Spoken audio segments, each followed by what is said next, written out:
What's going on, everyone? Welcome back to the show. So in this video, I want to talk a little bit about if we do see a default, who's in jeopardy of not getting their payments on time. And so if you're receiving Social Security, SSI, SSDI, who's in jeopardy of having a delay in your payments? That's what we're going to focus on. We're going to take a look and a listen to Bernie Sanders. He's going to be talking about this whole situation when it comes to the default, because it does look like they're close to a deal. So we could see a deal later today, which is good news. However, if we don't see a deal later today, that's when this whole delay when it comes to Social Security payments, that could be one of the things that we see in the very near future. I'm going to pull up the calendar. I'm going to go over May. I'm going to go over June. I'm going to show you exactly what we're looking at if we do have a default, who would be in jeopardy. And so this is going to be a longer video, but it will have a lot of good information in here. So make sure you watch it all the way through. But first off, if you guys can do me a favor, please like the video, subscribe to the channel, hit that little bell notification, and then click all. By clicking all, you'll get notified anytime we post a video. We do daily videos here, so by clicking the bell notification and clicking all, you should be getting updated every day. And just a reminder, if you are not getting notifications, let me know in the comments below, and also follow me on Twitter at the TEC Show Live. Okay, so first off, let's go ahead and play Bernie Sanders, and this is about a 6-7 minute clip, but this is good because he's talking a lot about what's going on when it comes to behind the scenes in Congress. Here we go. There is breaking news just in on talks to head off a government default. The New York Times is reporting that White House officials and Republican lawmakers are closing in on a deal. It would raise the debt limit for 2 years, cap federal spending on everything but the military and veterans. In broad terms, according to the Times, the emerging compromise would let Republicans point to spending reductions and Democrats to say they had spared most domestic programs from significant cuts. Joining us now, Vermont Independent Senator Bernie Sanders, who chairs the Senate Health, Education, Labor, and Pensions Committee, and is a member of the Budget Committee. Senator Sanders, appreciate you being with us. Have you heard anything about tonight about a deal along those lines? And if so, how does it sound to you? Well, it's only what I read in the New York Times. It may be right, it may be wrong. But Anderson, I want to say this. The idea that the Republicans are holding hostage the entire world economy unless they get what they want has been an outrageous display of extremist politics, and it really is unacceptable. And the second point that we have to appreciate is that right now in America, you got a middle class which is shrinking. You got 60% of our people living paycheck to paycheck. Child care system in disarray, healthcare system collapsing, housing all over the country people can't afford housing. You don't cut programs that working people desperately need. What you do, and what has to be done, is demand that the wealthiest people in this country who are doing phenomenally well start paying their fair share of taxes. You have to demand that corporate interests who are receiving record-breaking profits start paying their fair share of taxes. You have to start cutting military spending when we are spending more than the next 10 nations combined. Mass cost overruns in the military. There are ways that you can cut government spending without doing it on the backs of some of the most vulnerable people in this country. Now, this is interesting too, because you have to understand, if we don't go into a default and they were able to come together and negotiate this bill, there are going to be a lot of cuts in this bill. And so, like Senator Bernie Sanders is saying, that can affect people, working class, middle class, poor. And so that's something else that we'll be talking about later after we find out what they do. Or if they raise a debt ceiling and they have these cuts, then we're going to have to do future videos talking about just the effects of the cuts that we might end up seeing. A lot of those things, though, particularly military spending, as you know, Republicans have drawn a line on that. Where's the negotiation from if you were running these negotiations? What is the give? Well, Anderson, it's not good enough for them to say, oh, we got huge campaign contributions from billionaires. We don't want to tax them. Oh, we love the military-industrial complex. We don't want to cut military spending. Off the table. Well, it's not off the table. What should be off the table are children in America, where we have the highest rate of childhood poverty of almost any major country. That should be off the table. The needs of elderly people who are struggling to pay for their prescription drugs, that should be off the table. You know, what we could do, if we paid the same prices for prescription drugs as they do in Europe, that's what Medicare paid, we would save $1 trillion over 10-year period Do the Republicans have the guts to take on the pharmaceutical industry? I don't think so. So it's not what they want, it's what the American people want. And I think what I'm talking about is precisely what ordinary Americans want. You've called for President Biden to invoke the 14th Amendment, which, as you know, says, quote, the validity of the public debt of the United States shall not be questioned. How would that play out in practical terms? Why do you think that is the way to go? Well, I think if the Republicans are prepared to hold the entire world economy hostage and say, hey, Mr. President, you got no alternative but to make massive cuts in programs for vulnerable people. You have no alternative. Well, the president does have an alternative. As you've indicated, the 14th Amendment is pretty clear.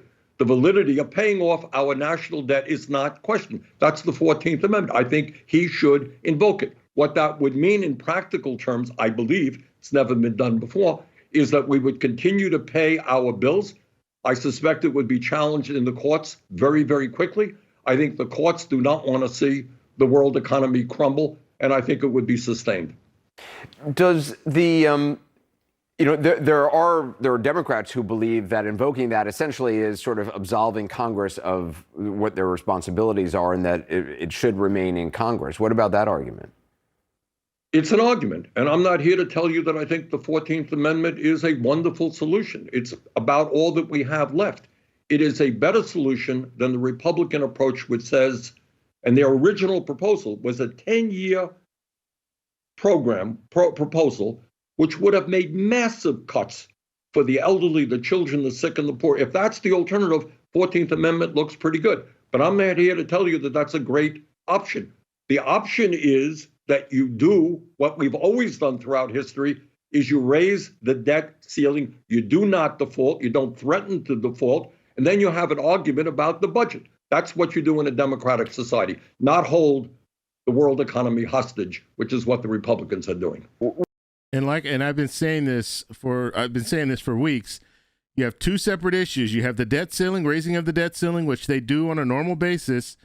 And then you have the budget, which every year they talk about the budget. In September, they usually go ahead and create the budget for 2024. So this is a normal procedure. But what they're doing now with the debt ceiling is they're saying, you know what, we're going to put the debt ceiling and the budget together. We want to make all these cuts. We want to roll back a lot of this stuff that has been passed over the last couple of years. And so this is our opportunity because we can hold the debt ceiling hostage. And if they don't want to play with it, when I say they, I'm talking about the White House, I'm talking about Democrats. If they don't want to play ball with us, then we're not going to raise the debt ceiling, and we're all going to suffer because our economy is just going to it's going to be a disaster for our economy. So that's basically what they're doing now. What is extraordinary about what the Republicans are doing is it is in such stark contrast to how they behaved under the former president in terms of the debt ceiling. Absolutely. They raised the debt ceiling, if I recall correctly, 3 times under Trump. And by the way, we raised our national debt by something like $8 trillion over that period. But it's not just Trump. We have done it with Republicans. We've done it with Democrats. That is what you do. And let us be clear, everybody should know this. This is not a budget issue. We're not arguing here what we should be spending next year. It is simply paying the bills that Republicans voted for last year and previous years. We're paying off our debt. And when you're the largest economy in the world, that is what you do.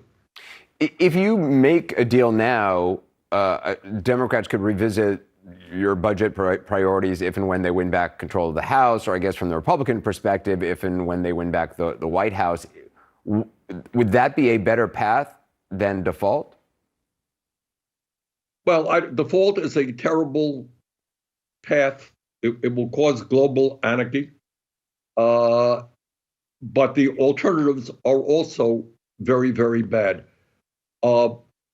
Again, what I think is you have a normal budget process. The Republicans want to cut.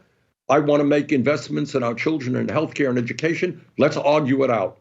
But the other thing, Anderson, that worries me very much is if Republicans get away with holding the economy in hostage, this sets a precedent for years to come. You talk about in the future, then the normal budget process that we go through, we have committees, you argue and all that stuff, it's gone. And people say, okay, hey, budget ceiling is coming. We're going to go through this again. That is a pretty bad way to develop budgets.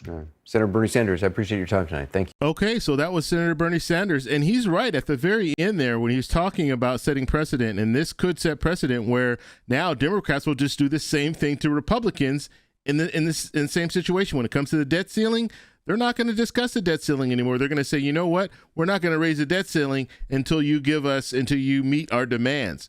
And so it's just going to go back and forth, and then you're never going to have a true budget where he was talking about, they have the committee hearings and they actually go over, okay, how much is this going to cost? How much is this going to cost? They won't do that anymore. They'll just use the debt ceiling, hold that hostage, because that will force them to have to do whatever they want to do when it comes to the budget. So if the Democrats want to roll back all these cuts that have been made, they can do the same thing and say, well, we're going to hold the debt ceiling hostage if you don't meet our demands as far as rolling back all of these. And when I say rolling back, I mean the Republicans want to roll it back to 2022.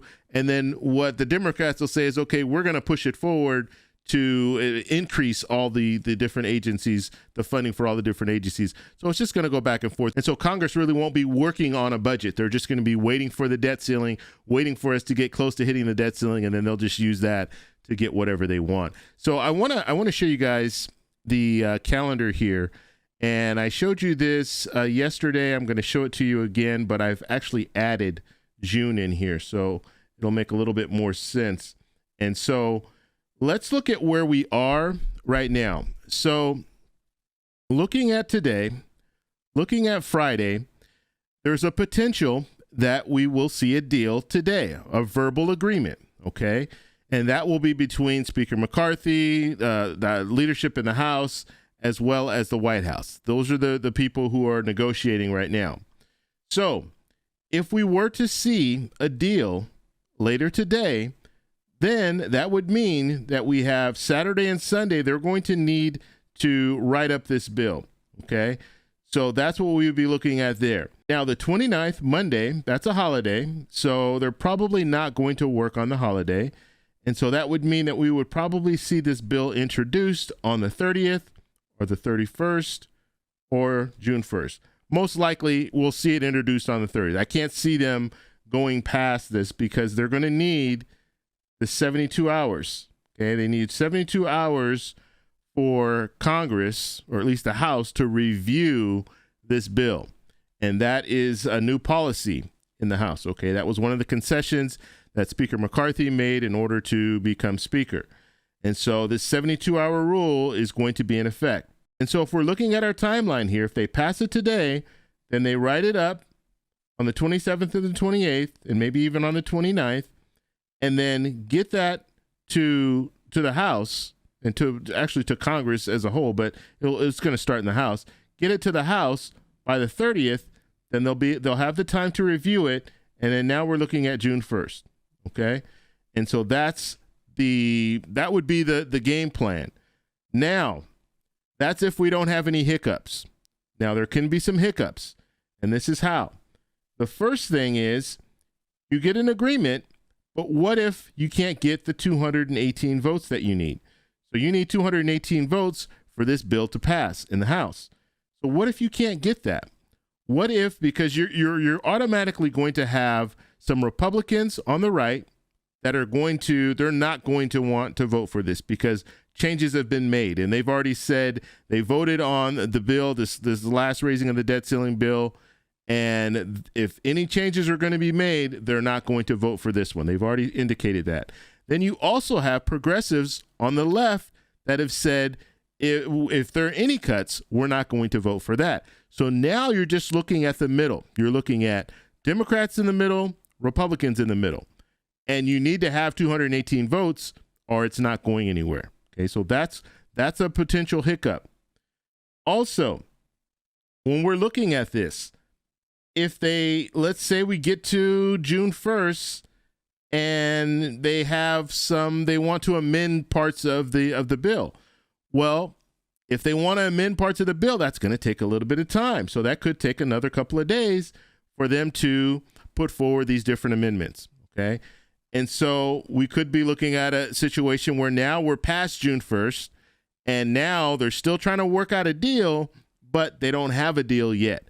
So we're looking at the perfect scenario would be for them to go ahead, get a deal later today, and then from there have smooth sailing, basically. So no amendments, nothing. Have the 218 votes. They know that they already know they have the 218 votes, and then just move it through Congress. Okay. And then of course the House will pass it. Then it's going to go to the Senate. The Senate's going to have to pass it. Hopefully there are no hiccups in the Senate. If there are hiccups in the Senate, that's going to delay this. And that's why we're looking at a situation where we could be in June still trying to figure out what we're going to do about the debt ceiling in this budget bill. So June 1st here, we talked a little bit about this. This is an important date. However, Treasury Secretary Yellen has already indicated that it's on or around June 1st. So, or I'll say it's on or after June 1st. So it's not going to happen before June 1st is what she said. So what this means is it might not happen on June 1st. It might not happen on June 2nd. It might not happen until it could be June 14th that it happens. We don't know. We don't know exactly when it's going to happen. But now let's look at, first off, let's look at when the Social Security checks will be going out. So we know on the 1st, SSI checks will be going out. Now on the 2nd, because normally on the 3rd, that's when the Social Security checks goes out for people who started receiving Social Security before 1997. So since it normally goes on the 3rd, but the 3rd is a weekend, that means that the check will go out on the 2nd. Okay.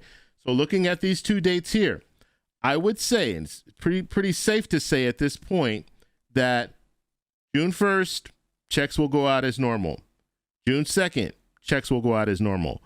We heard Treasury Secretary Yellen also indicate that they're prioritizing Social Security. So making sure those payments go out on time. So the 1st and the 2nd, people who receive checks at that time, you're probably not going to see a delay. And so what that would mean is if we still haven't raised the debt ceiling, the checks would still go out in the 1st and the 2nd, but now we're looking at this week right here. Okay. From the 5th through the 9th, Congress will be in session. The senators will be in session on the 5th, and then both the Senate and the House will be in session the rest of this week. Okay. And so it will be very important if they don't have a deal by then for them to get something done. Because if they don't, Secretary Yellen has also indicated that she doesn't think we'll get to the 14th or the 15th. She doesn't think we'll get 2 weeks into June. So if we don't have anything by then this is when the delay, we could see a delay. We could see a delay with people who are receiving their checks on the 14th, on the 21st, and on the 28th. That's where the delay can happen, because that's when, if we go into a default and they can't afford, like I said, they're prioritizing Social Security, but if you run out of money and you don't have any money left, you can't pay into Social Security, right? So that situation, that's something that we could see. Now, I understand money's coming from the payroll tax, but you have to understand too that they're taking this money. The Treasury Department is just paying their bills, basically. So they know that the payroll tax money will be coming in, but they pay before they receive the payroll tax money is basically the way it works. So you'll still get your checks, but it could be delayed a week. It could be delayed 2 weeks. We don't know. But that's basically the way that this is all going to play out if they can't raise the debt ceiling. Now, there's some other options. And if we go down here, even if we're looking at SSI, 2 checks go out in June. Okay, so there's a potential that second check could be delayed. Because I'm sure if we start seeing delays, they're going to have to catch up.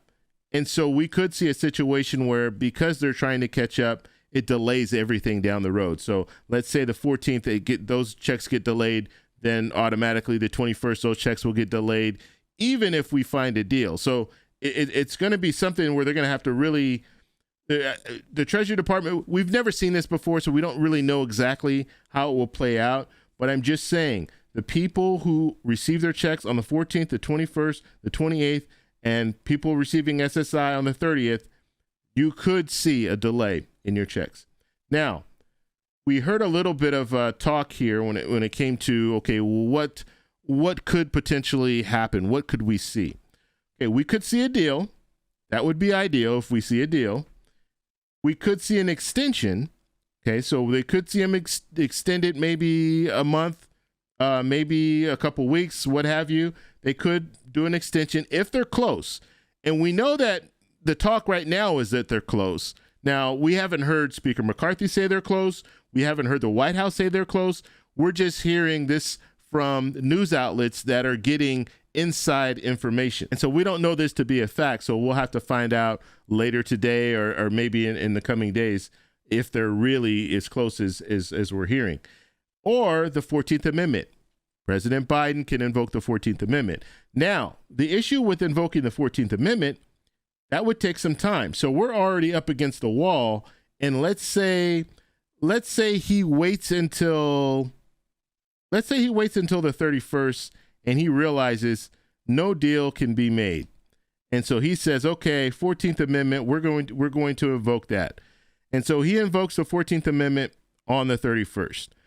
Well, since we have never done this before, the thought is that we can continue just paying our bills as normal while this goes through court. But we don't know that to be true. So it could be a situation where President Biden invokes the 14th Amendment, it gets held up in court, and we can't pay our bills. And that would be a bad situation, because once he invokes the 14th Amendment, that would end all negotiations and everything else, and we will be waiting on the court to decide this.